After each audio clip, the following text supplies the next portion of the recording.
Allez les devs, j'espère que vous avez la pêche. Je suis heureux de vous retrouver aujourd'hui sur la chaîne de la Minute de Code pour une toute nouvelle vidéo. Et le sujet du jour, c'est l'intégration de Stripe avec Next.js version 15. Next.js et React ont sorti leur dernière version il n'y a pas très longtemps. Donc si cela t'intéresse et si tu veux découvrir les nouvelles fonctionnalités de React 19 et de Next.js 15, eh ben mon ami, je t'invite à aller checker les deux dernières vidéos qui sont disponibles sur ma chaîne. Je te mets bien sûr les liens en description. Sinon, c'est parti pour l'intégration de Stripe avec Next.js 15. N'oublie pas de t'abonner, n'hésite pas à activer la petite cloche pour être au courant des dernières sorties de vidéos. Et si la vidéo t'a été utile, n'hésite pas à commenter, ça coûte rien et ça fait plaisir. Sinon, c'est parti, let's go! Avant de commencer, n'hésitez pas à vous abonner à la chaîne YouTube. Si vous voulez vous faire la main sur les langages et les outils du web, je vous propose divers tutoriels en HTML, CSS, JavaScript, PHP, SQL, React.js, Next.js, Node.js et j'en passe avec une nouvelle vidéo chaque semaine. N'hésitez pas également à rejoindre le site laminutedecode.io où je vous propose diverses formations alliant théorie et pratique sur les langages et outils du web. Donc ce sont des grandes formations misant essentiellement sur la pratique pour pratiquer les connaissances que vous allez acquérir durant la formation. Et une formation est offerte à chaque inscription à la newsletter, donc n'hésitez pas à en profiter. Allez, bon visionnage à tous.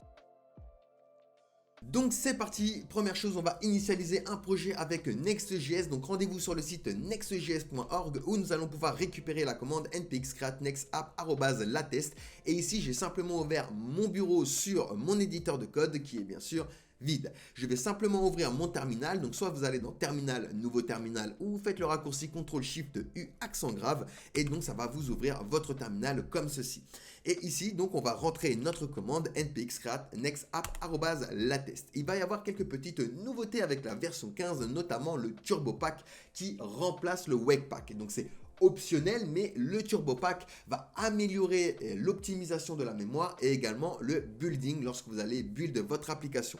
Donc ici, première chose, il nous demande le nom de notre application. Pour ma part, je vais l'appeler tuto-stripe et j'appuie entrée. On va nous demander si on veut utiliser TypeScript. Oui, on va utiliser TypeScript. Non, on ne va pas utiliser ESLint pour la deuxième question. Pour ceux qui ne savent pas, ESLint est une extension qui permet de vérifier les erreurs de syntaxe directement lorsque l'on code. Elle est très pratique, mais ici, on ne va pas l'utiliser. On va utiliser Tailwind CSS histoire de monter notre interface assez rapidement. On va dire non pour le source directory. On va plutôt utiliser le app directory. Ça n'a pas vraiment de différence. Ça va vraiment être au niveau de la structure des dossiers. Et ici, on va utiliser le app router. C'est même recommandé. Et vous voyez ici, on a la nouvelle option. Est-ce qu'on veut utiliser le Turbo Pack? Donc comme je vous ai dit, c'est optionnel et si on l'utilise, donc ça va remplacer le Webpack qui est utilisé par défaut par Next. Et donc ça va améliorer le building, l'optimisation de la mémoire, des performances et pas mal de choses au niveau du développement local. Donc oui, on va l'utiliser. On va dire non donc pour la dernière question et comme d'habitude, ça va donc installer toutes les dépendances et tous les fichiers pour faire fonctionner notre application. On peut vérifier toujours dans le tuto Stripe ici qu'il nous a créé. On a bien notre app, notre dossier public et tout le package pour faire fonctionner du coup notre appli. Donc une fois que c'est fini d'être installé, ce qu'on va pouvoir faire, c'est ouvrir notre dossier directement sur notre éditeur de code ou alors vous pouvez faire la commande directe cd suivi du nom du dossier dans le terminal pour aller switcher dans le dossier Tuto Stripe parce que ici je suis dans le bureau, d'accord? Lorsque j'ai réalisé ma commande, hop, ici vous voyez je suis bien dans le desktop et non dans le dossier Tuto Stripe. Donc pour ça, soit vous faites la commande cd Tuto Stripe, hop, comme ceci, et donc du coup vous êtes bien dans le dossier tuto Stripe, soit vous l'ouvrez directement, tac tac tac, desktop, et je vais aller chercher mon tuto Stripe juste ici. Ou alors il y a une autre manière de faire, c'est faire un clic droit sur le dossier et ouvrir dans le terminal intégré également. Donc ici ce qu'on va faire, c'est un CTRL-SHIFT-U accent grave et je vais pouvoir faire un npm run dev donc pour lancer mon application avec Turbo Pack. Donc ici npm run dev et si je viens dans le packet.json juste ici, je vais pouvoir voir une petite différence au niveau du script donc du npm run dev, c'est le Turbo Pack. Donc on va bien utiliser le Turbo Pack ici et on va avoir donc accès à toutes les nouvelles fonctionnalités du Turbo Pack qui est assez puissant. Je vous conseille vraiment de l'utiliser. Après c'est suivant vos préférences bien sûr d'utilisation. Donc maintenant, hop, une fois que c'est lancé, on va pouvoir cliquer sur le lien localhost qui va nous donner. Donc on va être branché généralement sur le port 3000 et je vais pouvoir donc cliquer dessus et donc mon application va s'ouvrir ici sur le dernier navigateur que j'ai touché. Je vais pouvoir aller dans le app ici et dans page.tsx. Et tout ce que je vois ici comme code, ça va correspondre à ce que je vois ici sur mon application. Donc première chose, comme d'habitude, on va faire un peu de ménage. Je vais virer tout ça, tac tac tac, hop.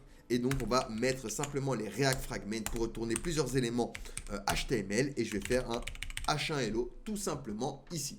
Et donc, on va voir notre H1Hello juste ici. Parfait, on a initialisé notre projet avec Next.js. On va pouvoir donc installer Clerk pour l'authentification. Donc pour l'authentification, nous allons utiliser la version 6 de Clerk. Clerk est comme Next.Host ou encore Kindy. Nous allons pouvoir mettre en place un système d'authentification avec Next.js, mais pas que, car Clerk est intégrable avec d'autres librairies et frameworks. Donc il est gratuit. Vous pouvez directement vous connecter sur le site clerk.com. Et donc ici, si j'appuie sur Start Building for Free, je vais pouvoir me connecter. Donc hop, on se connecte. Et lorsqu'on se connecte, on va pouvoir donc créer une application. Tac, je me connecte. Et donc j'atterris sur mon dashboard et je vais pouvoir ici Create Application. Donc si c'est la première fois que vous vous connectez, vous allez tomber directement sur cette page. Donc ici on va donner un nom à notre application. Je vais l'appeler Tuto Stripe. On va pouvoir sélectionner des options de connexion. Donc je vais laisser email et Google, mais vous pouvez en rajouter. C'est 3 gratuits. Au bout de 3, il faut passer au plan qu'il propose. Donc c'est accessible quand même, c'est pas exagéré. Et on va pouvoir donc créer notre application. Ensuite, ici, on va pouvoir sélectionner donc Next.js. Première chose, on va devoir installer Clerk. Donc ça, on le récupère. Et on va pouvoir venir dans notre terminal. Hop. Se coller la commande donc pour l'installer. Je reviens ici. Je descends un peu plus bas. Et on va pouvoir récupérer les variables d'environnement. Donc on va devoir créer un fichier .env à la racine de notre projet. Donc pour les variables d'environnement et protéger les données sensibles. Et je vais coller tout simplement les 2 variables d'environnement. Ensuite, on va récupérer le middleware qu'il faut également créer à la racine de notre application. Donc ici, je vais créer un nouveau fichier, middleware.ts. Et je colle bien sûr mon middleware. Ensuite, il nous demande d'importer le Clerk Provider et également d'autres éléments de Clerk.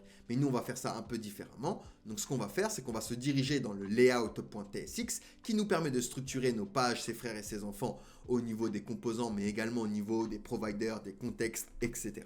Et donc, je vais venir import le Clerk Provider. Provider from Clerk/Next.js. Et je vais venir donc englober toute mon application avec ce Clerk Provider. Alors, tac. Et donc ici, on englobe toute l'application à l'intérieur du Clerk Provider pour avoir accès au contexte du coup de l'authentification. Une fois que ceci est fait, je vais pouvoir me créer un composant. Donc toujours dans App, je vais me créer un dossier que je vais appeler Component. À l'intérieur de Component, on va se créer un composant qui va s'appeler nav.tsx. Alors dans nav, on va faire un RFC. Ça, c'est grâce à une extension. Si vous n'avez pas cette extension, vous allez chercher l'extension ES7 plus React Redux React Native Snippet qui vous permet de faire ces petits raccourcis clavier.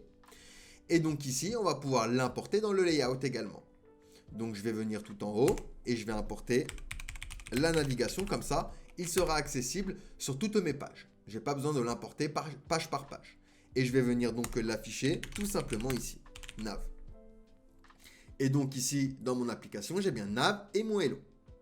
Ensuite, on peut revenir ici sur notre navigation et on va pouvoir importer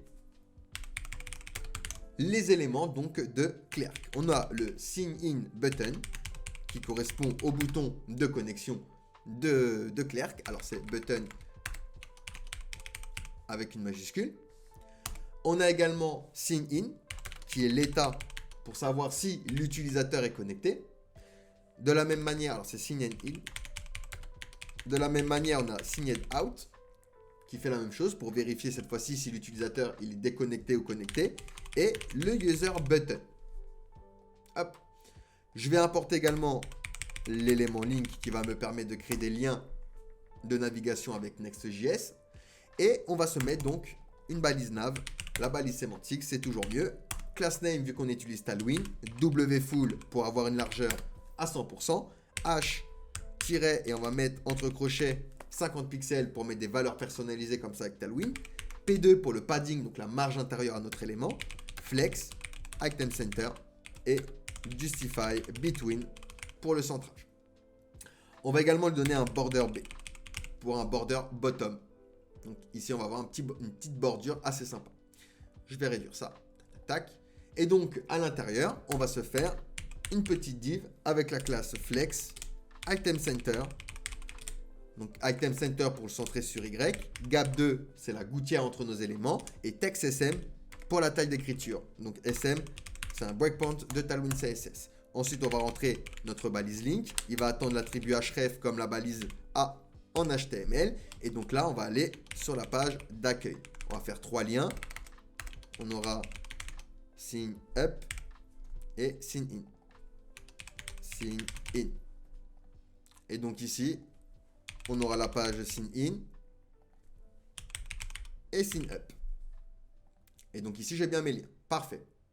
Je vais pouvoir maintenant me rentrer une nouvelle div et lui dire que si l'utilisateur il est déconnecté, eh ben, on lui donne le sign in button. S'il est connecté, on lui donne le user button. Donc pour ça, on va pouvoir lui dire sign in out et on englobe du coup le sign in button. De la même manière, sign in in et à l'intérieur, on va afficher le user button. User button. Et donc ici, vu que je ne suis pas connecté, j'ai bien le sign in button. Maintenant, si je clique ici, alors oui, hop, on a une petite erreur. Alors, pourquoi on a une petite erreur? Ah, on n'a plus d'erreur. Ok, c'était un petit bug. Je vais pouvoir donc cliquer sur Continue with Google. Je vais pouvoir donc me connecter. Et cette fois-ci, vu que je suis connecté, je ne vais plus avoir le sign in button, mais le user button. Et donc là, j'ai bien mon user button. Et dans ce user button, on va pouvoir manager notre compte. Vous voyez, on va pouvoir changer l'adresse email, rajouter des providers si vous avez des réseaux sociaux. Donc également changer le mot de passe, delete votre compte, etc. Et bien sûr, se déconnecter. Et donc là, on a mis en place Clerk. Sauf que on n'a pas la page sign in et sign up. Si je clique ici, j'atterris sur une 404. Et ça, on va pouvoir également se le mettre en place. Donc pour ça, je vais me diriger sur le dashboard. On va aller sur déployer. On va dans Next. On va pouvoir descendre tout en bas. On va cliquer sur Create Custom Sign Up and Sign In Page. Et donc ici, on va pouvoir récupérer le code pour la page Sign Up et Sign In. Donc ils nous disent, vous voyez, alors, ils nous disent ici donc de créer le dossier Sign Up, puis de créer une nouvelle fois le dossier double crochet Sign Up, puis la page TSX, pareil pour le Sign In. Donc on va faire ça. On va venir dans notre app, on crée le dossier donc sign-up. On va pouvoir également donc se faire le double crochet 1, 2, 3 Sign Up. Et donc on aura notre page.tsx. Page.tsx. Ça, on va le fermer. Ok, donc ici, on va pouvoir copier le code. Et je le colle. Je récupère simplement le bouton, enfin le formulaire. Et on va se rentrer une section pour centrer le formulaire. Donc ici, on aura class name, wfull, h screen pour 100 viewport 8 de hauteur, item center et justify center pour le centrer avec flexbox. Et du coup, ça, je vais le récupérer. Je vais faire la même chose pour le sign in. Sign in. On crée le dossier avec double crochet sign in. Et donc, à l'intérieur, notre page.tsx. Et donc ici, ce sera sign in et non sign up. Ok, parfait. Et ensuite, ce qu'on va pouvoir faire, si on descend un peu plus bas, c'est récupérer ces variables d'environnement et venir donc se les mettre également dans notre fichier env. Donc ici, on a deux variables avec Clerk qui va permettre de dire à Clerk quelle est la page de connexion et d'inscription. On a également la possibilité. Donc ici, on va utiliser un sign up. Et donc, c'est force redirect URL. Alors, redirect URL. Et on a la même chose pour in.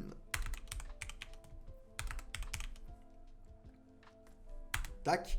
Et donc là, on va pouvoir définir la page de redirection lorsque l'utilisateur se connecte ou s'inscrit. Donc par exemple, pour nous, on fera une page dashboard/profile. Et donc ça, on va se le coller également ici. Donc ça fournit l'URL qui va être redirigée, enfin qui va être utilisée surtout pour rediriger l'utilisateur lorsqu'il est inscrit ou alors lorsqu'il se connecte. Donc c'est assez intéressant également à les utiliser avec Clerk. Donc une fois que j'ai ceci, je vais pouvoir venir dans mon application. Et cette fois-ci, si je retourne dans Sign In, alors oui, parce que là, je suis déjà connecté. Donc on va se déconnecter, Sign Out. Et donc si je clique sur Sign In, je vais bien atterrir sur ma page Sign In avec mon formulaire donc de connexion. Pareil pour Sign Up. Donc je vais avoir accès à mon formulaire cette fois-ci de création de compte. Donc c'est bon, on a mis en place cette fois-ci Clerk pour l'authentification. On va pouvoir mettre en place une BDD et pour ça on va utiliser l'ORM Prisma. Maintenant, nous allons mettre en place notre base de données. Pour ça, nous allons utiliser Prisma. Prisma est un ORM, Object Relational Mapping, qui va nous permettre donc de mettre en place rapidement une base de données et également à simplifier les requêtes, les opérations du CRUD, Create, Read, Update et Delete avec notre BDD, avec une syntaxe proche à JavaScript plutôt qu'utiliser le langage SQL en soi. Donc ici, on se rend sur le site prisma.io et on clique sur Get Started with ORM. Ensuite, on va descendre un peu plus bas, on va cliquer sur Quick Start et on va pouvoir ici récupérer la commande pour installer Prisma juste ici. Donc npm install Prisma --save dev pour l'installer dans les dev dependency. Donc, hop, on l'installe et ensuite on va pouvoir revenir ici, récupérer la deuxième commande pour initialiser notre provider. Donc ici, vous voyez qu'on a SQLite, c'est ce qu'on va utiliser ici. Mais si vous voulez utiliser MySQL ou autre qui est supporté bien sûr par Prisma, vous remplacez du coup SQLite par celui que vous voulez utiliser. Donc ça, je le copie également et je vais venir me le coller dans mon terminal. Ça va me créer deux choses. En soit le fichier .env qu'on a déjà créé. Donc ce qu'il va faire, c'est qu'il va rajouter ici une variable d'environnement qui va s'appeler database URL, hop, qui fait référence à un fichier qu'il va créer, qui va s'appeler dev.db, qui va correspondre à notre base de données. Et ça, il va le créer où? Dans le dossier Prisma qu'il a généré également. Et dans ce dossier, on a également le schéma Prisma, avec donc le générateur client, donc le Prisma client, et on voit donc notre provider, SQLite, et donc l'URL de la database qui fait référence donc à la variable d'environnement database URL qu'il nous a créé ici. Si vous utilisez un autre gestionnaire, bien sûr, c'est ici que vous rentrez l'URL de votre BDD. Donc une fois que ceci est fait, on va donc se diriger sur l'article Best Practice for Instancing Prisma Client with Next.js, et donc ici, hop, on va pouvoir récupérer ce code, donc le db.ts. On le récupère et on va venir se créer un dossier qu'on va appeler lib et à l'intérieur donc le db.ts. Et je copie. Je vais simplement effacer le export default ici et je vais exporter directement donc la variable Prisma ici. Il va falloir également installer le Prisma Client qui est juste ici. Donc ici on va faire un npm i, hop, @prisma/client pour l'installer. Ensuite, on va pouvoir donc créer nos tables. Donc pour ça, on va utiliser le mot-clé modèle et on va créer une table user. Donc ici, on aura un ID qui sera de type string. On va l'indiquer que ça va être la clé primaire, donc @id pour lui dire que c'est une clé primaire qui va faire référence sûrement à une clé étrangère dans une autre table pour lier des informations entre plusieurs tables. Et par default, on va utiliser donc la fonction sayID qui va lui donner une chaîne de caractères comme ID aléatoire. Ensuite, on va lui donner un name qui sera de type également string. On aura un email qui sera de type string également. On aura l'image. Lorsqu'on se connecte avec des providers, parfois on a les images, comme pour Gmail par exemple. Et on va mettre un point d'interrogation pour lui dire que c'est optionnel. On aura le created at qui correspondra à un datetime et que par défaut, on va utiliser la fonction now. Ça veut dire lorsqu'il va être push dans notre BDD, ce sera la date de création. Et on a également donc le updated at qui fera référence donc à un datetime et qui fera référence à la fonction @updated at. Ensuite, on va récupérer également le Clerk. On va l'appeler UserID pour récupérer l'ID de Clerk. Donc, ce sera un type string et ce sera optionnel. Et on va lui dire unique. Donc, ici, la valeur doit être unique pour chaque utilisateur, tout simplement. On aura également le Stripe Custom ID. Alors, Stripe Custom. Alors là, on va l'appeler Customer ID. Donc ça va nous servir justement pour l'abonnement premium que l'on va mettre en place. Donc, l'utilisateur pourra donc s'abonner et devenir membre premium. Et ce Stripe Customer ID, on va s'en servir lorsqu'on mettra du coup le système de paiement en place. Et pareil, il est unique par utilisateur. Et donc, on va pouvoir se créer une autre table que l'on va appeler Subscription. Et ici, donc, on va avoir plusieurs champs également, dont le Stripe Subscription ID, qui sera donc lui un type string et qui sera notre clé primaire. Et pareil, qui sera unique. Ensuite, on aura l'intervalle, donc vu que c'est un abonnement, qui sera de type string. On aura le statut également, qui sera de type string. Le plan ID, qui sera de type string. Le current, alors on va l'appeler current period start, qui va correspondre lui à un int. De la même manière, on aura le current period end, qui également sera un type int. On aura le created at that time, comme d'habitude avec la fonction now. Pareil pour le update. Et on aura une clé étrangère que l'on va créer, qui va s'appeler user ID, qui sera un type string et qui sera unique pour chaque utilisateur. Et on va faire donc une relation avec notre table user. Donc pour ça, on va utiliser un @relation et on va indiquer les fields. Donc ici, on va lui dire que la clé primaire sera user ID. On l'a créé juste en haut, hein, user ID, et qui va faire référence à du coup clerk user ID dans ma table user. Ensuite ici, je vais devoir donc lui dire subscription et donc on va faire référence à notre table subscription sous forme de tableau. Nickel. Une fois qu'on a tout ça, on va pouvoir donc se diriger dans notre terminal et ici on va faire un Prisma migrate dev. Il va demander un nom à notre migration. Ici par exemple, nous allons l'appeler initial. Et donc, il nous a créé le fichier dev.db que l'on va pouvoir ouvrir directement sur notre éditeur de code. Si vous avez l'extension, du coup, SQLite, il faut télécharger l'extension SQLite. Hop, c'est celle-ci. Elle va vous permettre directement de voir vos fichiers DB directement depuis votre éditeur de code. Et donc ici, dans ma DB, j'ai bien subscription avec mes champs et j'ai bien user avec mes champs également. Très bien, on a mis en place notre BDD. Maintenant, ce qu'on va faire, c'est mettre en place nos actions. Donc, ce qu'on va faire dans notre dossier libre, c'est que je vais me créer un fichier que je vais appeler action user. Et donc ici, on va l'appeler .ts. Nickel. Donc ici, on va utiliser use server pour indiquer à Next.js que nous sommes en train de créer un composant côté serveur qui va interagir côté serveur.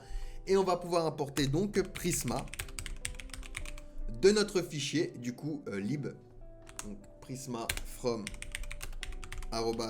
@lib/ et donc c'est db. Donc qui est, je rappelle, la variable que l'on a exportée juste ici.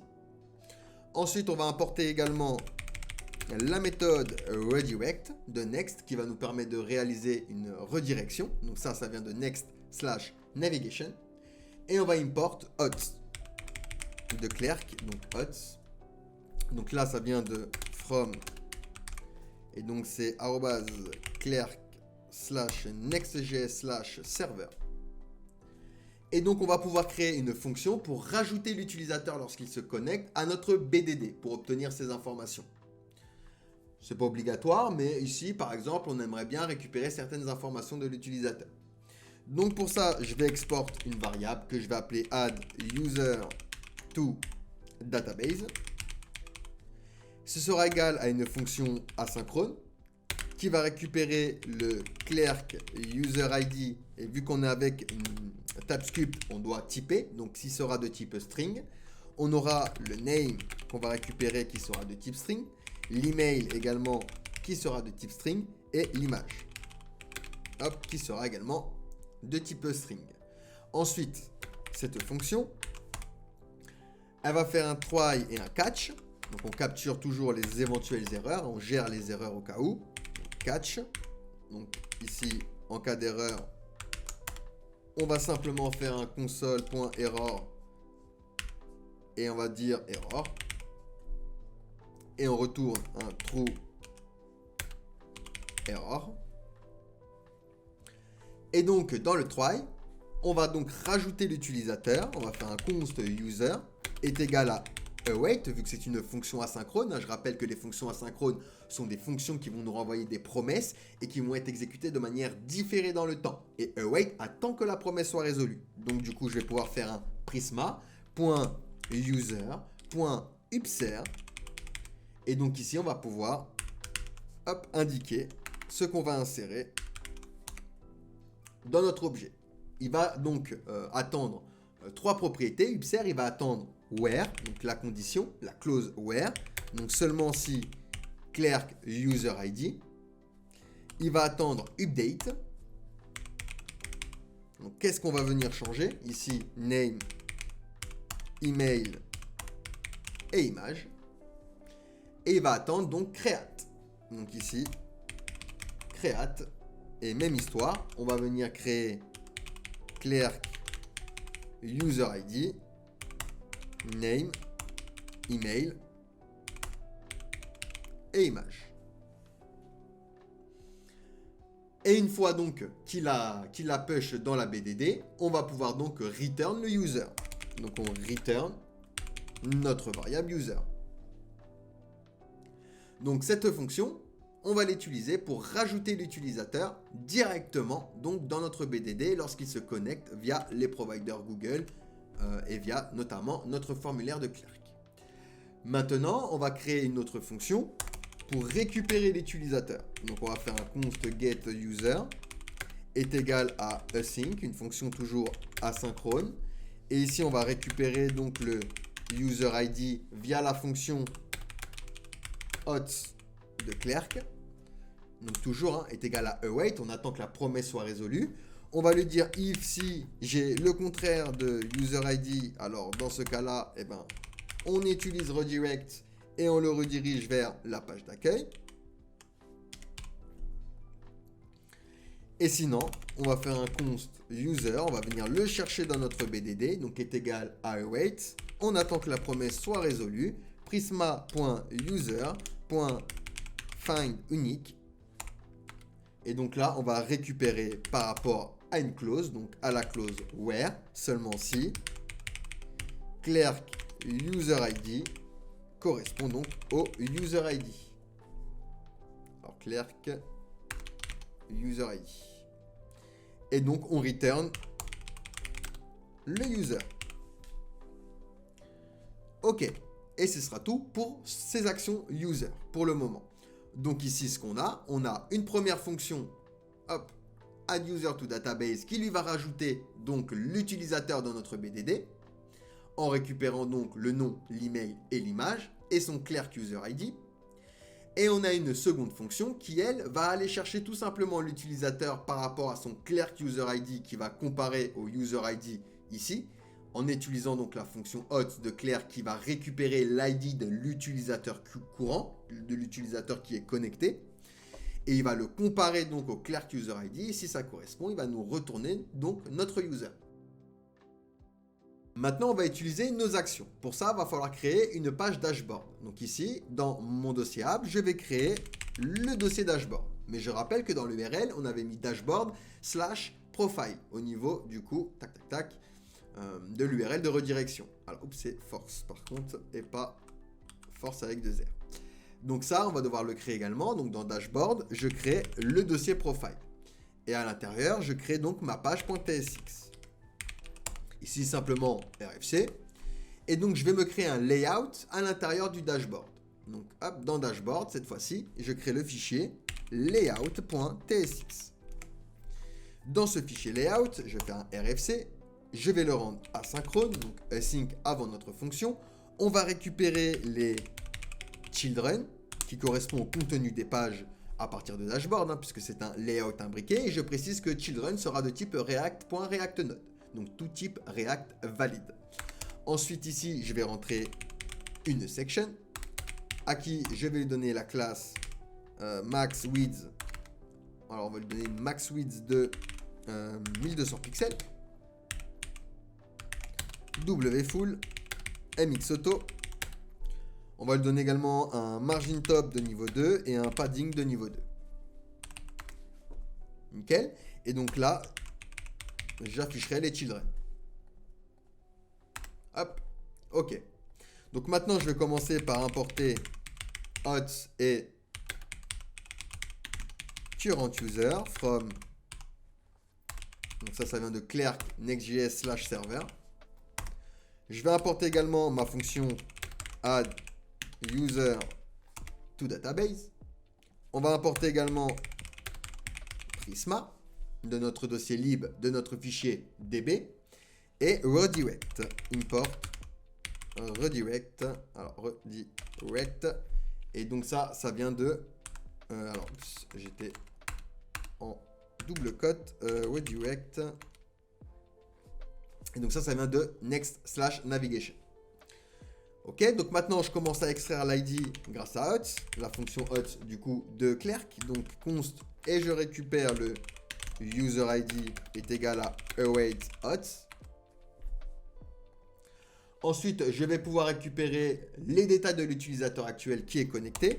Donc je vais faire une variable user est égal à await, et j'utilise cette fois-ci current user de Clerk pour récupérer les informations. Et ensuite, on va pouvoir lui dire if.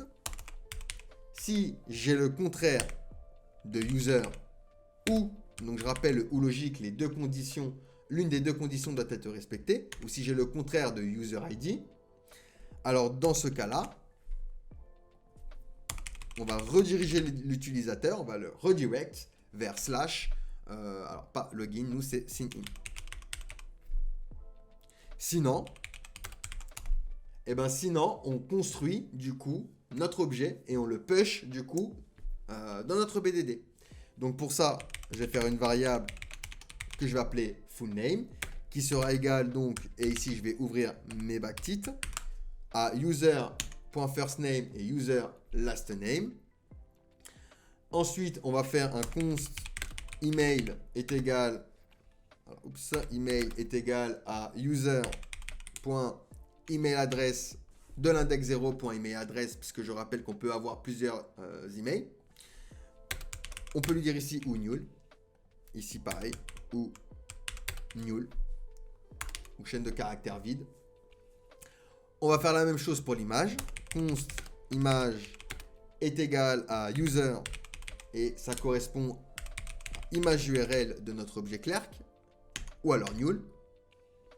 Et ensuite, on utilise notre fonction await, add user to database, et ici donc, on rentre le user ID, full name, email et image. Donc les quatre arguments qui, je rappelle, au niveau de notre fonction,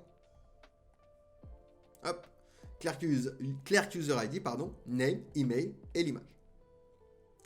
Ce qui fait que maintenant, lorsque on va se connecter,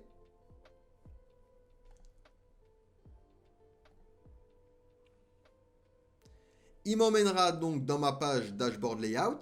Je suis bien ici sur ma page dashboard layout, ok? Enfin, ma page dashboard profile surtout. Et au niveau de ma BD, alors, elle est où? Prisma. Si je vais dans user, j'ai bien push, vous voyez, l'utilisateur avec les informations correspondantes. Et donc, il n'y a que le Stripe Custom ID qui est pour le moment vide, puisqu'on n'a pas encore mis en place Stripe. Mais là, on a bien ajouté l'utilisateur via notre action. Parfait, nickel. Hop, hop, hop. Et du coup, maintenant, ce qu'on va pouvoir faire, c'est se créer des petites cartes pour afficher les informations de l'utilisateur. Donc dans component, je vais me créer un member card.tsx. Alors, oups, un fichier et pas un dossier. Member card.tsx. Et on aura également un premium card.tsx lorsque l'utilisateur sera premium. RFC. Ici également RFC. Donc on va construire des petites cartes très rapidement. Hein. On va commencer par importer hot et current user. Donc ça vient de clerk next.js/server. OK. La méthode redirect, import redirect. Donc ça de next/navigation. Alors, oups, je l'écris n'importe comment. Redirect. Hop, nickel. Et le bouton de déconnexion également. Quoique, il est dans la nav, on peut le laisser dans notre bouton user. Tout simplement, on va simplement prendre image from next/image. OK. Et donc ici, on va récupérer l'ID.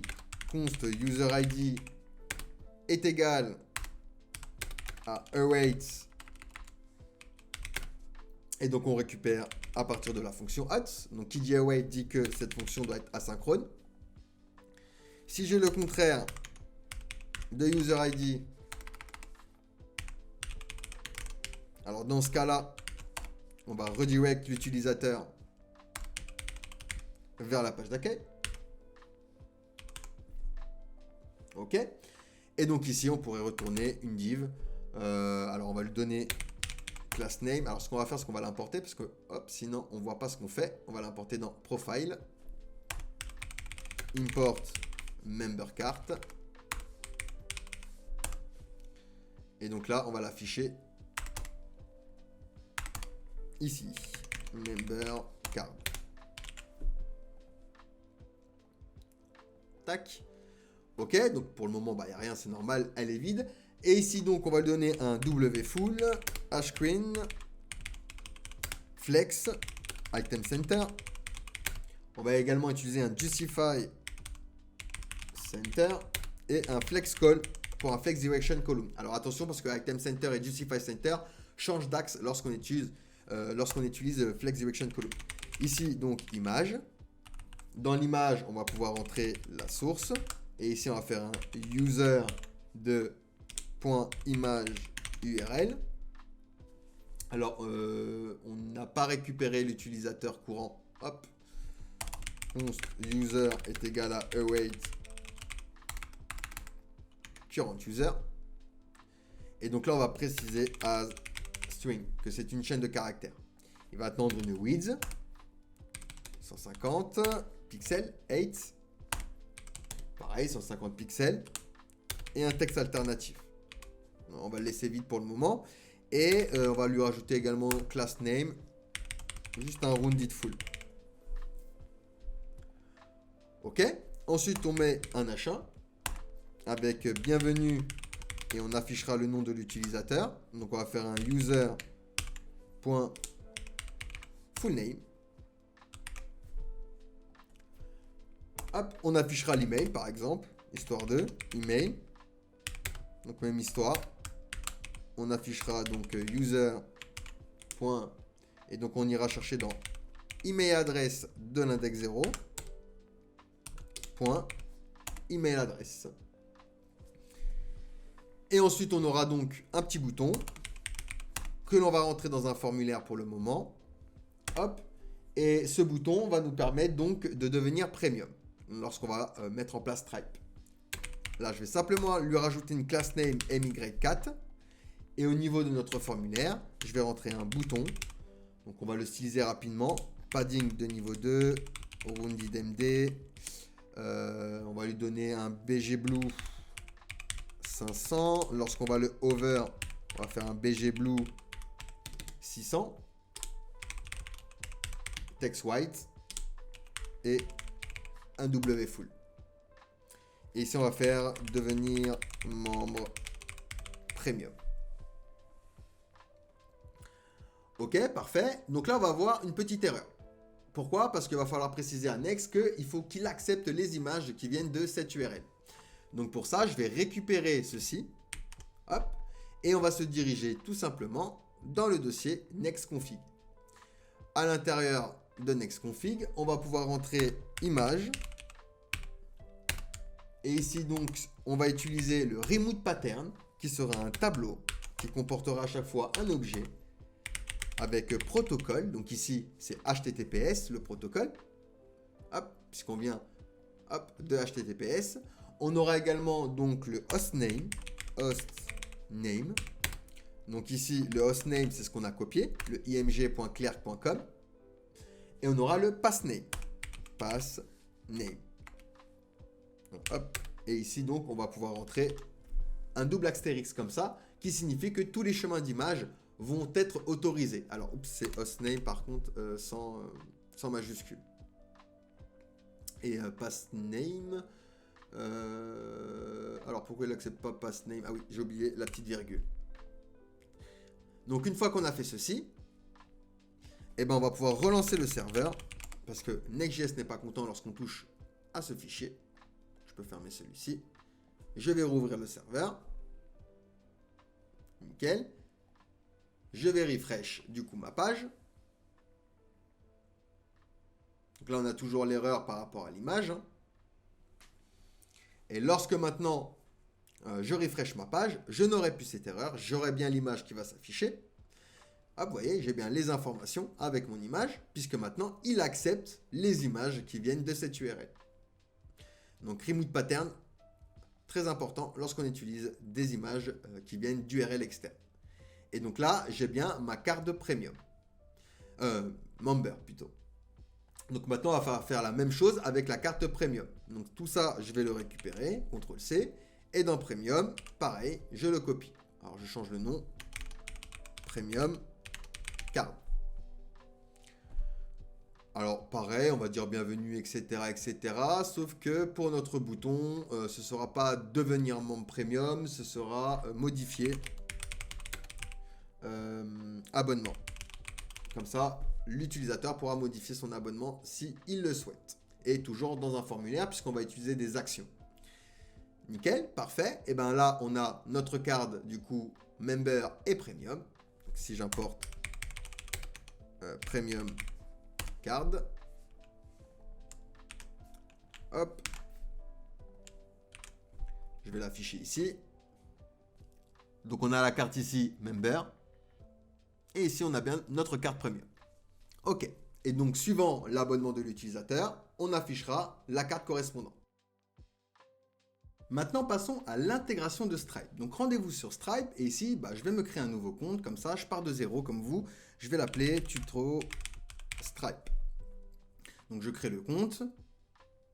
Hop. Donc, automatiquement, on sera en mode test. Et lorsqu'on est en mode test, on va pouvoir accéder au menu développeur juste ici. Donc, vous cliquez ici et vous allez pouvoir cliquer sur clé API. Ici, vous allez pouvoir récupérer votre clé publique et également votre clé secrète. Donc, ce que je vais faire, c'est que je vais récupérer simplement la clé secrète juste ici. Et donc là, on va la copier. Oups. Voilà.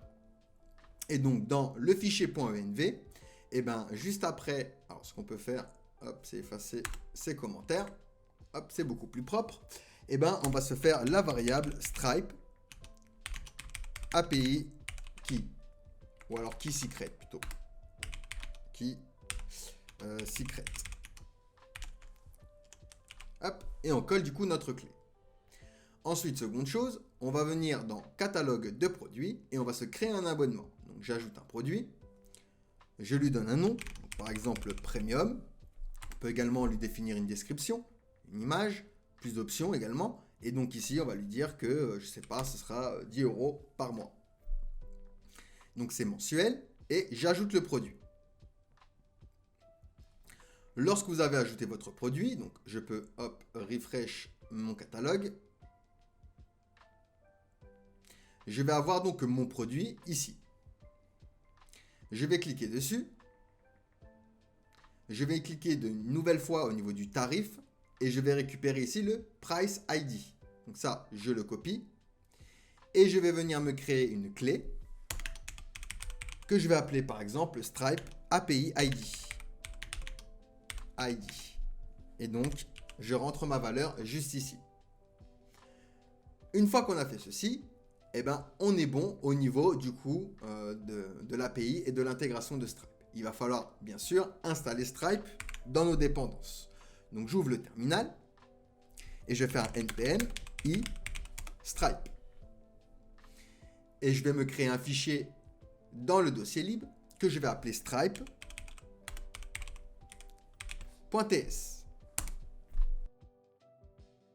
Donc dans ce fichier, on va commencer par créer une instance de Stripe. Donc pour ça, je vais import Stripe from Stripe, on vient de l'installer. Et donc je vais exporter une variable Stripe et on va se servir de cette variable pour donc réaliser les fonctions de paiement. Et donc ici, ce sera égal à new Stripe et on va accéder à process.env à notre variable Stripe key secret.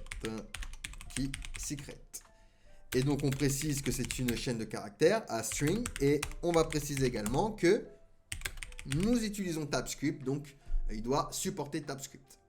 Une fois que ceci est fait, eh ben, dans notre dossier lib, je vais créer un nouveau fichier que je vais appeler action.stripe.ts.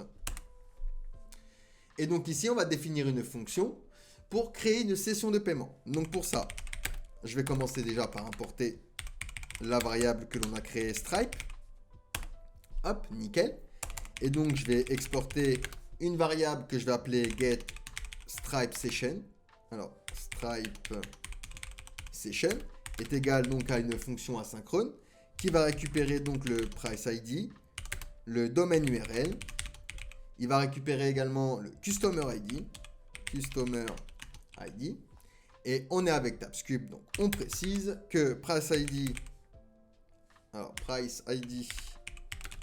sera de type string, que domaine URL sera également de type string et que custom ID sera également de type string.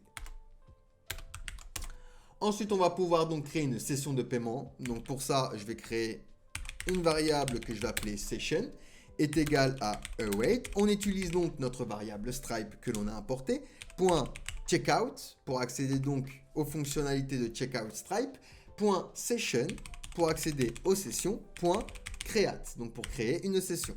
Et donc on va pouvoir préciser le customer qui correspondra au customer ID dans nos paramètres, le mode du coup de paiement. Donc ici, on est sur un abonnement, donc une subscription. On peut indiquer à Stripe de collecter automatiquement l'adresse de facturation. Pour ça, on va utiliser un billing address collection et on va le placer à auto pour qu'il le collecte automatiquement. On aura également le line underscore item. Donc ici, ce sera un tableau qui va récupérer du coup notre price qui correspondra à price ID et la quantité, quantity. Donc ici, c'est un abonnement du coup par utilisateur. On définit donc les articles pour notre session avec un prix et une quantité. Ensuite, on va pouvoir indiquer le type de méthode de paiement que l'on accepte. Donc ici, par exemple, on acceptera les cartes bleues. Donc on va faire un payment underscore méthode et on cherche le type. Voilà, méthode type.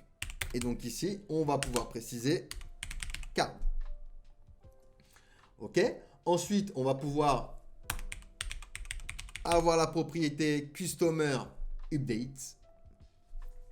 Donc, c'est les options pour mettre à jour le client. Hop. Ici, on va pouvoir préciser l'adresse. Alors, adresse avec 2D. Adresse. Et donc, pareil, on va mettre auto pour mettre à jour l'adresse du client automatiquement. Et le nom. Name. Donc, par exemple, ici, on va également le mettre à auto. On met à jour le nom du client automatiquement également. Une fois que j'ai ceci, je vais pouvoir également indiquer le success URL qui correspondra donc à mon domaine URL de mes paramètres.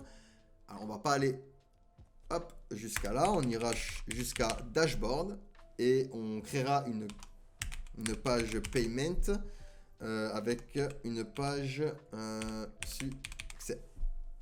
Ça, ce sera la page de succès. Et donc, on va faire la même chose pour la page en cas d'échec. Donc ici, on va faire un cancel URL. Et donc, ce sera la page du coup cancel. Ok, parfait, nickel, nickel. Et donc ici, on a notre fonction qui va créer directement notre session de paiement. Alors, name, il me... Je pense que c'est parce que j'ai oublié ma petite virgule. Voilà, c'est pour ça qu'il n'était pas content. Donc là, on est bon au niveau de cette fonction. Donc pour créer, comme je l'ai dit, la session de paiement. Maintenant, on va créer une autre fonction pour aller chercher les data stripes de l'utilisateur. Donc pour ça, je vais faire export const get data stripe user est égal à une fonction asynchrone async qui récupérera le user ID qui sera lui-même de type string. Et donc, on va faire un const data est égal à await. On attend que la promesse soit résolue et on accède donc à Prisma. Alors là, on va devoir également l'importer. Import Prisma de notre dossier du coup DB. Hop. Et donc, on va faire point subscription pour accéder du coup à la table subscription. Point fin unique. Et donc ici, on va pouvoir lui dire where seulement si user ID correspond à user ID. Hop. On va pouvoir dire, on va venir sélectionner avec select le statut. Donc on le place à true.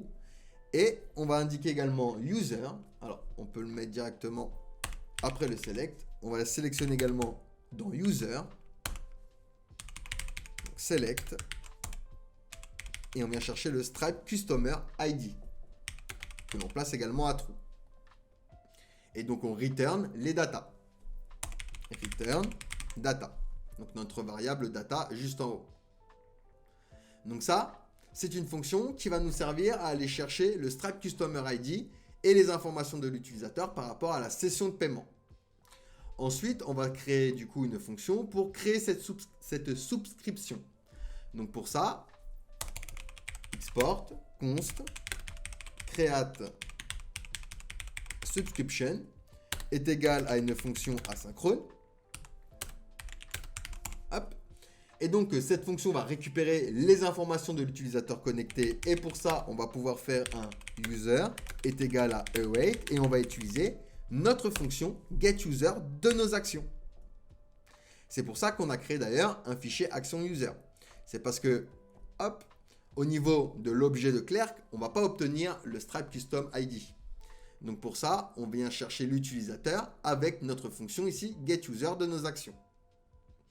Donc une fois qu'on a ça, on peut lui dire if. Si j'ai le contraire de user, tu me retournes une erreur. Tu me fais un true new error. Et donc ici, on va lui dire par exemple user not found. Sinon, on va faire un const dbuser est égal à await. Alors on va accéder à prisma.user, à notre table user, .find unique. Et donc ici, on va récupérer avec la clause where, seulement si donc Clerk user ID correspond à user.clerkUserID as string. Je précise que c'est une chaîne de caractères. Et on va venir donc sélectionner, select, le stripe customer ID que l'on va placer également à true. Alors, par contre, je l'ai mis dans la condition, excusez-moi. On la sort de la condition. Ensuite, on va vérifier que notre stripe customer ID justement est bien présent. Donc pour ça, on va lui dire if. Si j'ai le contraire de dbuser.stripe customer ID, alors dans ce cas-là, on retourne un true new error. Hop, stripe customer ID not found. Sinon, on crée du coup la souscription. Donc on va faire un const subscription URL est égal donc à await, à get, alors get stripe session, donc la fonction que l'on a créée juste en haut. Hop. Et donc ici, on va pouvoir rentrer le customer ID qui correspondra donc à dbuser.stripe_customer_id, à domaine URL qui correspondra lui à notre adresse, donc http://localhost 2.3000, et également le price ID. Donc le price ID. Et donc le price ID, lui, c'est process. On accède à notre variable d'environnement, du coup le strap API ID. Alors nous on a mis API ID. Il me semble. Ouais, c'est ça, API ID. Ok, nickel. Et donc on return un redirect. On utilise donc la méthode redirect. Alors redirect de next navigation. Et donc on va retourner notre subscription URL. Alors, sauf que je l'ai mal écrit. J'en profite pour l'écrire correctement. Et on le renvoie donc sur le subscription URL. Alors, ça doit venir de notre fonction getStrapSession. Ah oui, parce qu'on ne l'a pas exporté la session. C'est vrai. Alors ça, c'est un oubli de ma part, pardon. Il faut return la session. Donc, return session.url. Et donc, c'est as string. Hop. On retourne la session sous forme de chaîne de caractères. Et donc là, on a notre fonction cette fois-ci que l'on va utiliser pour créer justement l'abonnement. Et donc, on va créer une dernière fonction pour accéder du coup au portal client, pour que le client puisse modifier son abonnement, ses moyens de paiement, etc. Donc pour ça, je vais exporter une variable que je vais appeler create customer portal est égal à async, donc une fonction asynchrone. On va récupérer le user avec notre action getUser. Ensuite, on va faire un const_session est égal à await stripe. Donc c'est billing portal .session. Et donc on va venir en créer un, donc .create avec le customer qui correspondra à user.stripe_customer_id et on précise d'ailleurs as string et l'URL de retour qui est donc dashboard/profile. Et donc on return avec redirect notre session URL. Alors, hop, on n'est pas obligé de préciser le asstring ici. Donc ici, on a une fonction qui va nous permettre d'accéder au portal client pour que l'utilisateur puisse modifier ses informations d'abonnement, etc. Ici, on a une fonction qui va créer l'abonnement. Ensuite, on a une petite fonction pour aller chercher les datas de Stripe selon l'utilisateur dans notre BDD. Et ici, donc, on a la fonction qui va créer la session de paiement. On va pouvoir se diriger maintenant dans le layout du dashboard. Et ici, donc, si jamais l'utilisateur n'a pas de Stripe Customer ID, ce qui est le cas, hein, si je viens hop, dans ma BDD, et au niveau de l'utilisateur que j'ai ici, j'ai bien nul au niveau du Stripe Customer ID. Et bien, s'il n'en a pas, on va venir lui en créer un. Donc, pour ça, au niveau du layout du dashboard, je vais pouvoir donc récupérer l'utilisateur depuis ma BDD. Donc, je vais l'appeler user_db est égal à await. Et j'utilise du coup l'action getUser pour aller chercher du coup les informations de l'utilisateur depuis ma BDD. Et ensuite, je vais vérifier si j'ai le contraire de user_db.stripe_customer_id. Alors, dans ce cas-là, on va venir lui en créer un. Donc, on va faire un const stripe_customer est égal à await. On accède à notre variable stripe que l'on importe du coup de notre fichier.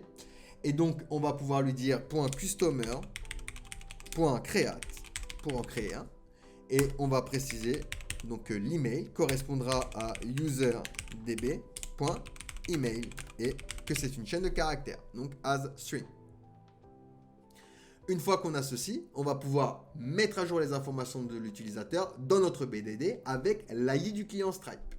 Donc pour ça, je fais un await, j'accède à ma variable prisma.user.update, donc on vient modifier l'utilisateur, where seulement si clerk user ID correspond à user ID. Donc on identifie l'utilisateur à mettre à jour avec son ID. Et donc on va préciser également les data. Donc data. Et donc là ce sera Stripe Customer ID que l'on vient changer avec notre variable Stripe Customer.id. Et on précise donc as string, que c'est une chaîne de caractères. Donc on associe l'ID du client Stripe à l'utilisateur dans notre base de données. Donc ici, si je reviens sur mon application, donc je suis bien sur mon dashboard, je vais pouvoir revenir dans ma BDD. On retourne dans User et cette fois-ci dans Stripe Customer ID, j'ai, voyez, l'ID de Stripe qui est intégré à l'utilisateur. Maintenant, si je retourne dans mes composants, dans Member Cart et Premium Cart, donc dans Member, hop, on va venir importer notre action Create Subscription. Create Subscription, alors Subscription, hop, de notre fichier Action Stripe. Et donc ce Create Subscription, je vais venir le donner en action à mon formulaire. Donc pour ça, ici, je vais ouvrir mes accolades et je vais rentrer donc le Create Subscription. Je vais faire la même chose donc pour Premium Card, sauf que ici, on va venir importer la fonction Create Customer Portal. Donc ici, import Create Customer Portal. Et donc, même histoire, on va venir se le mettre au niveau de notre formulaire juste ici. Hop et hop. Nickel. Sauf que on va avoir une petite erreur ici, c'est normal. On retourne dans Action Stripe et on précise Use Server. On précise donc à Next.js que ce fichier va être exécuté côté serveur. Et donc ici, je suis bien dans mon dashboard. Ce que je vais pouvoir faire également au niveau de ce petit dashboard, c'est au niveau de nos cartes. Alors hop, on va venir chercher la page profile. Ça, on va fermer tout ça. Tac, tac, nickel. Et donc ici, je vais pouvoir lui dire, est-ce que l'utilisateur, il est membre premium ou pas? D'accord? Et afficher la carte correspondante. Donc pour ça, je vais venir importer. Donc déjà, on va importer hot from clerk Next.js/server. On va également import la fonction getData Stripe User.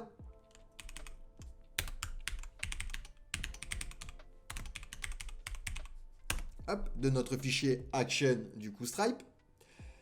Et la méthode redirect. Import redirect. Donc de Next Navigation. Comme ça ici, on va récupérer l'ID de l'utilisateur. Const user ID est égal donc à await et j'utilise hot. Donc qui dit await dit que cette fonction doit être asynchrone. Et donc ici, if, si j'ai le contraire de user ID, alors dans ce cas-là, on redirige l'utilisateur, par exemple, vers la page d'accueil. Alors c'est redirect. Hop. Ensuite, on utilise notre fonction getDataStripeUser. Donc, je vais l'appeler ici getDataStripe est égal à await et je viens chercher du coup ma fonction getDataStripe avec l'ID de l'utilisateur connecté, donc user ID. Je précise d'ailleurs que c'est une chaîne de caractères. Et maintenant, je vais lui dire que si jamais dataStripe.statut est strictement égal à active, alors dans ce cas-là, on va rentrer le composant Premium Card. Sinon, s'il n'est pas actif, on lui donnera le Member Card. Ce qui fait que, vu qu'ici, je ne suis pas premium, j'ai bien, du coup, la member card. Maintenant, si je décide de payer, je vais bien atterrir sur Stripe. Je vais pouvoir rentrer les informations fictives de Stripe pour procéder à des tests. Donc, c'est 42, 42, 42. Vous mettez ici une date ultérieure comme ça. Et ici, vous mettez n'importe quoi. Et donc, on voit bien qu'il a récupéré mon email, la minute de code @gmail.com. Je rentre un nom, je paye et je vais tomber donc sur la page de succès. Hop, vous voyez, nickel. Et donc, j'atterris sur paiement succès, donc une 404 puisqu'on ne l'a pas créé. Et au niveau des transactions, j'ai bien ici la transaction qui est passée. Maintenant, on va créer la page succès justement et cancel. Donc, je viens dans App. On va aller dans Dashboard. On va créer donc le dossier Payment et donc le dossier Success. Et donc, à l'intérieur, le page.tsx. On fait un simple RFC. Donc ici, on va faire un import link. Simplement, on importe l'élément link du coup de Next.js pour faire du coup une redirection. Ici, on aura une section, par exemple. Donc on peut lui donner également quelques petites classes. wfull, hscreen, padding. Donc on va mettre un pt même de niveau 20. Donc padding top de niveau 20. Text center pour centrer le texte.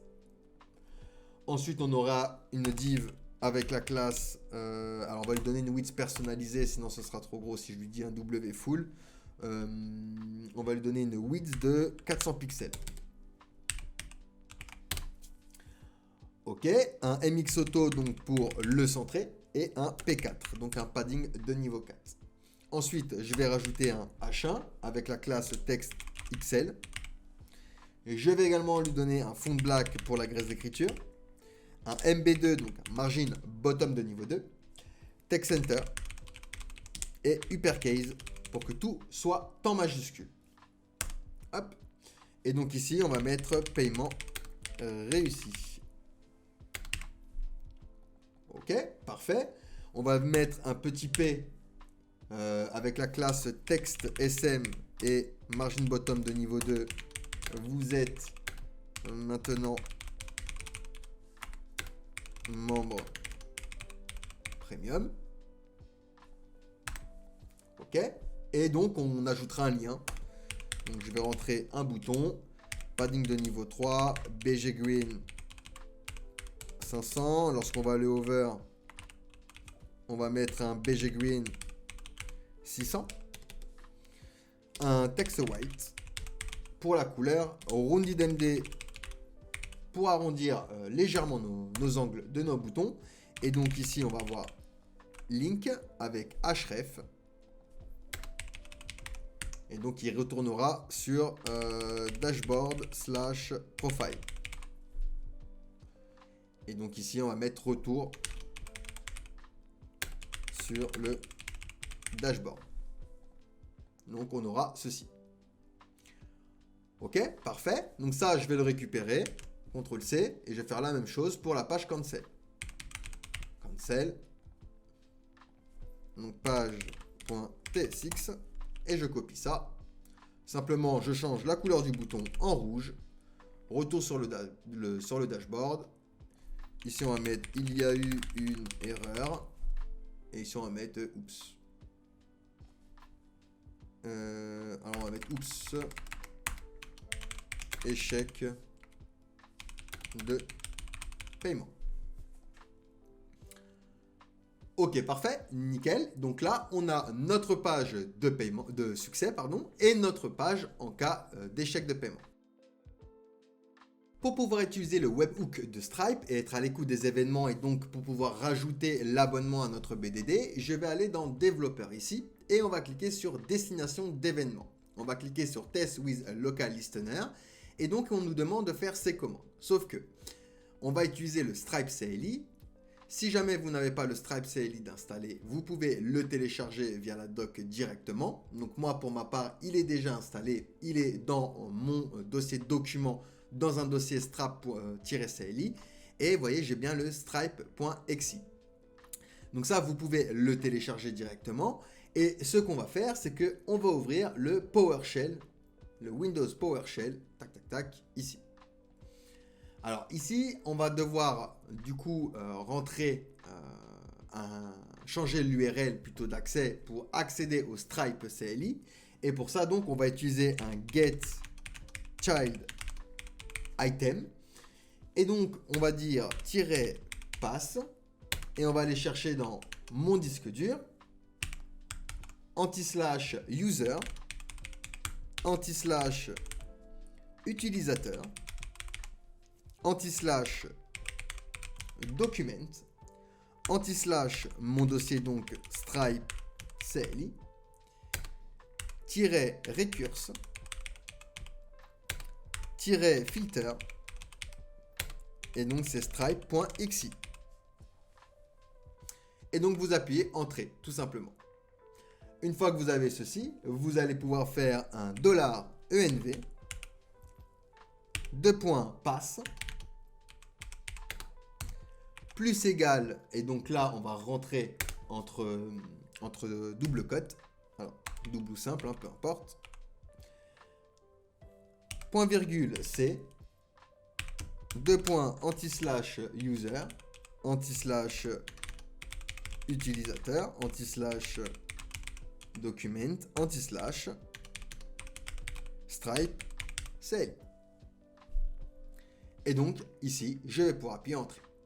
Pour vérifier si cela fonctionne, vous pouvez faire un $env, $pass et appuyer Entrée. Si vous avez ceci, c'est que ça fonctionne. Ensuite, on va pouvoir donc se loguer avec le Stripe login juste ici. Hop. Nickel. On va pouvoir appuyer Entrée donc pour se connecter.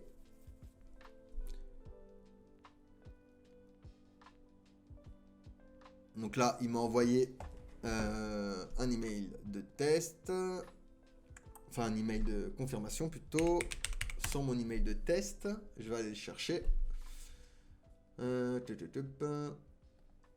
c'est sur test. Ok, je récupère le code. Donc c'est... Hop, nickel. On autorise l'accès. On va pouvoir fermer donc cette page. On revient ici. Ensuite, on nous demande de faire cette commande. Donc, on va aller chercher dans notre application le webhook qui va être du coup une route, le webhook, pardon, pas le webhook, le webhook qui est donc une route API. Donc ça, on va le créer dans notre application dans API/webhook/stripe et donc on créera la route.ts et on est sur le port 3000 aussi. Donc attention, c'est pas 4242.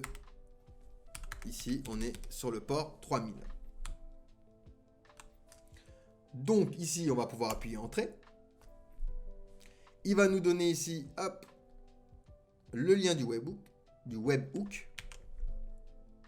Alors, tac, tac, tac. Je vais pouvoir venir le mettre dans le fichier .env cette fois-ci. Donc je vais me créer une variable stripe underscore webhook secret.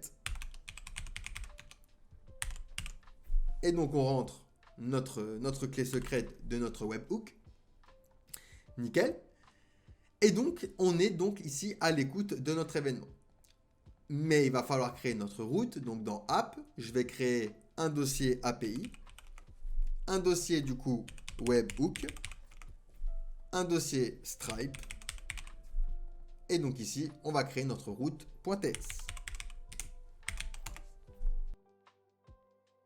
Donc c'est parti pour notre route. On va commencer par importer les headers depuis Next.js pour récupérer du coup les entêtes de notre requête. Donc ici, import headers from next/headers. Alors attention, depuis la version 15, tout ce qui est headers, search params sont devenus des fonctions asynchrones. Donc il faut utiliser async away et attendre de récupérer les headers avant de les utiliser. On va également import stripe from du coup stripe. et notre variable à nous, notre variable Stripe à nous de notre fichier Stripe qui est dans le dossier lib, et Prisma. Import donc Prisma et pareil hein, de notre fichier DB. Ensuite, je vais exporter une async function. Donc post qui aura la requête de type request en paramètre.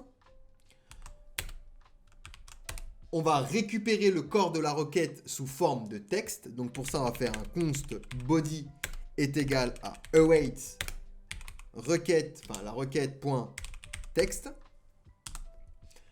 Ensuite, on attend que la promesse soit résolue pour obtenir la liste des en-têtes. Donc const, on va l'appeler headerList est égal à await. Et donc ici, on peut utiliser headers. Donc c'est comme ça qu'on utilise maintenant les fonctions comme header, search params, etc. Avec Next.js, ils deviennent asynchrones. Donc ils attendent l'utilisation de await. On attend que la promesse soit résolue pour obtenir donc la liste des en-têtes. Ensuite, on va créer la signature. On va extraire la signature de Stripe de nos en-têtes.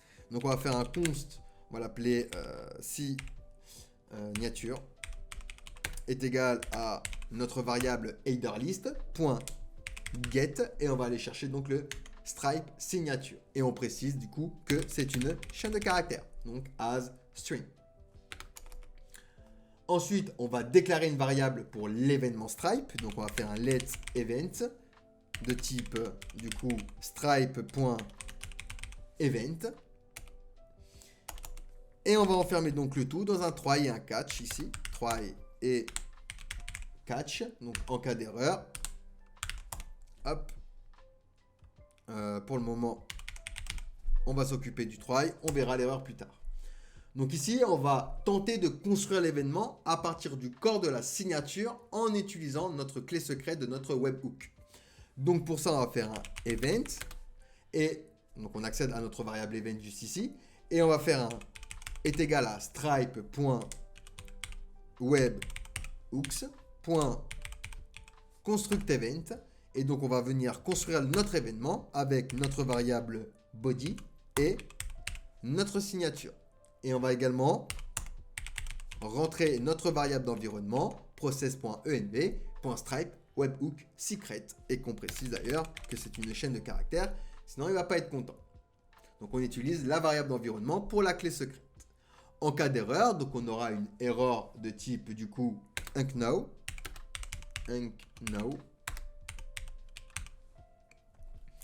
Et donc on va venir return une new response. Et donc on va lui dire ici erreur webhook. Et on pourrait renvoyer donc le statut 400. Statut 400. Ok, parfait. Maintenant, on va extraire l'objet de session de notre événement. Donc pour ça, hop, on va se mettre juste après. On va sortir du try et catch. Hein, tac. Et on va faire un const session est égal à notre variable events.data.object as donc stripe.checkout.session.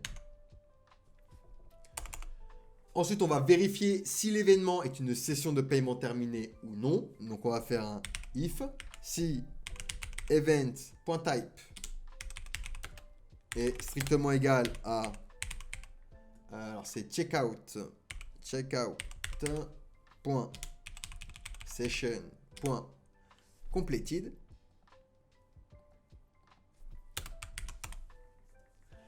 Alors dans ce cas-là, eh ben, on va récupérer les détails de l'abonnement de la session. Donc on va faire un const subscription est égal à await. On attend que la promesse soit résolue. Stripe.subscription. Alors on va utiliser retrieve. Alors retrieve. Et donc ici on fait un session.subscription et on précise donc a string. On récupère donc les détails de l'abonnement depuis la session.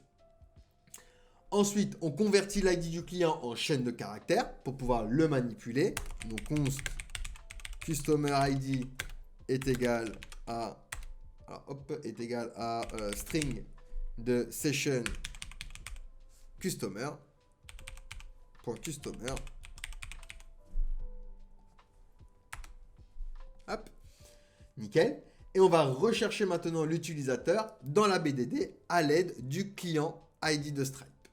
Donc pour ça, je vais faire un const user est égal à await. On attend que la promesse soit résolue. Prisma.user.find unique.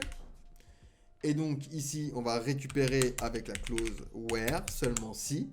Donc le Stripe Customer ID correspond au Customer ID. Donc on utilise le Stripe Customer ID pour rechercher l'utilisateur. Si jamais if j'ai le contraire de l'utilisateur, donc si jamais l'utilisateur n'existe pas, dans ce cas-là, on retourne un true new error. Et donc on va lui dire user not found. Ok, parfait, nickel. Ensuite, on va vérifier si l'utilisateur il a déjà un abonnement ou non. Donc, même histoire, à la suite de mon if ici, pour faire un peu de place, on va faire un const, on va l'appeler existing subscription est égal à await. On va dans prisma.subscription, dans notre table subscription, donc find unique. Nickel. Et donc ici, where, donc seulement si user ID correspond à user.clerk user ID et on précise à string que c'est une chaîne de caractères. Donc on recherche avec notre clerk user ID également dans notre DB. Si jamais, hop, on a une erreur ou il n'existe pas, donc si jamais, si jamais un abonnement existe déjà pour l'utilisateur, alors dans ce cas-là, on ne va pas retourner une erreur, mais on retourne une new response. Et donc, on va lui dire que la subscription existe déjà avec le statut 404. 400, pardon, pas 404. Et donc, on va pouvoir maintenant créer l'abonnement dans notre BDD. Donc, pour ça, je vais faire un await. J'accède à prisma.subscription.create. Et donc ici, on va pouvoir créer alors, .create. Et on va créer donc avec nos data. Alors, on va avoir pas mal de choses. On va commencer avec le Stripe Subscription ID qui correspondra au Subscription ID. Donc, on stocke l'ID de l'abonnement. On aura également le User ID qui correspondra à user.clerk user ID à string pour stocker l'ID de l'utilisateur. On aura également le current period start. Donc lui, il va correspondre à subscription.current period start. Pareil pour current period end.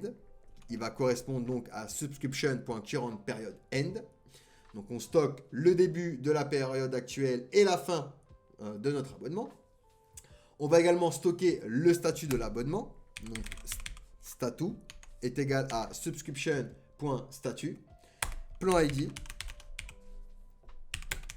Donc subscription, et on va faire un .item.data de l'index 0, .plan.id. Stock l'ID du plan. Et donc l'intervalle. Donc ici, on va utiliser intervalle. Et on va utiliser donc la méthode de string pour l'avoir en chaîne de caractères. Et on va utiliser un subscription.items.data.plan.intervalle.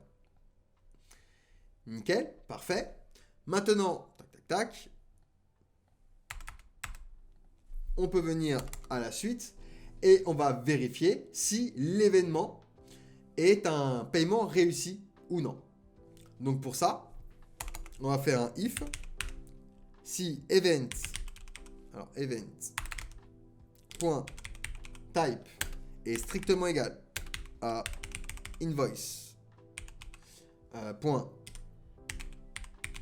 payment succeeded. Alors, hop. Et donc ici, on va récupérer les détails de l'abonnement. Donc on va faire un const subscription est égal à await. On attend que la promesse soit résolue. On accède à stripe.subscription.retrieve. Et donc ici, on vient chercher session.subscription à string. Toujours dans ma condition, je vais pouvoir me créer donc une variable subscription to update et récupérer donc l'abonnement existant. Et ça, on va utiliser du coup le Stripe subscription ID pour récupérer par rapport du coup à l'ID de l'abonnement. Et donc on va faire un await prisma.subscription.findUnique. Et donc ici, on va récupérer avec where seulement si du coup le Stripe customer ID correspond à subscription.id. Tac, tac, tac. Alors where comme ceci. Nickel. Par contre, si j'ai le contraire, si j'ai le contraire de subscription to date, on retourne une nouvelle réponse, par exemple subscription not fin, avec le statut ici 404. Sinon, on met à jour les informations de l'abonnement dans notre BDD. Donc on va faire un await prisma.subscription et on utilise donc la méthode update. Alors c'est subscription, ok. Donc where, toujours, seulement si le Stripe Customer ID correspond du coup au subscription.id et nos data avec le plan ID qui correspondra à subscription.item.data de l'index 0.plan ID, le current period start et le current period end et également le statut. Donc on met à jour l'ID du plan, on met à jour le début de la période, la fin de la période et également le statut. Puis on va pouvoir retourner ici. Return une new response. Null et un statut de 100 pour envoyer un statut OK. Super, donc ici on a bien notre route et maintenant on va pouvoir procéder au paiement. Toujours avec notre Stripe CLI d'ouvert. D'ailleurs, hop, ici lorsqu'on a ajouté le headpoint, normalement, s'il l'a bien pris en compte, on est censé l'avoir ici. Donc pour le moment, il n'y a aucun événement, mais il est bien ici. Et donc, tac, tac, tac, on va pouvoir procéder au paiement.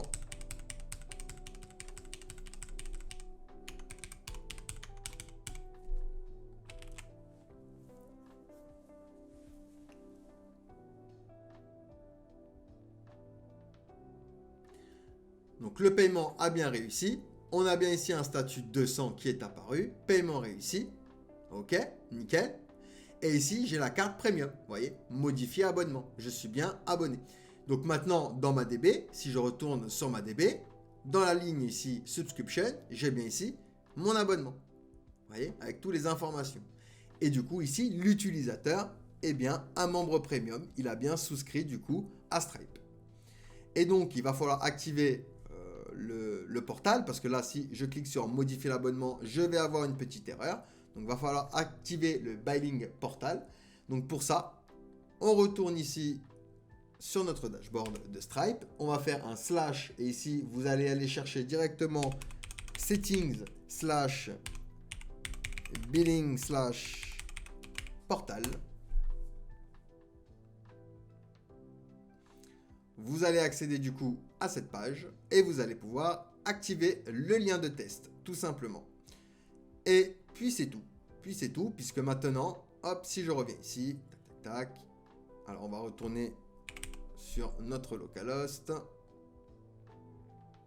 Ok. Et que je clique maintenant sur modifier l'abonnement, je vais tomber sur le billing portal de Stripe et je vais pouvoir donc ici changer mon abonnement, la carte bleue, etc., etc. Et c'est la fin de cette vidéo, j'espère que le contenu vous a plu. Si c'est le cas, n'hésitez pas à me mettre votre avis en commentaire, ça coûte rien et ça fait plaisir, à vous abonner et à partager la vidéo. Je vous dis à la semaine prochaine pour une future vidéo et surtout, prenez soin de vous, ciao ciao.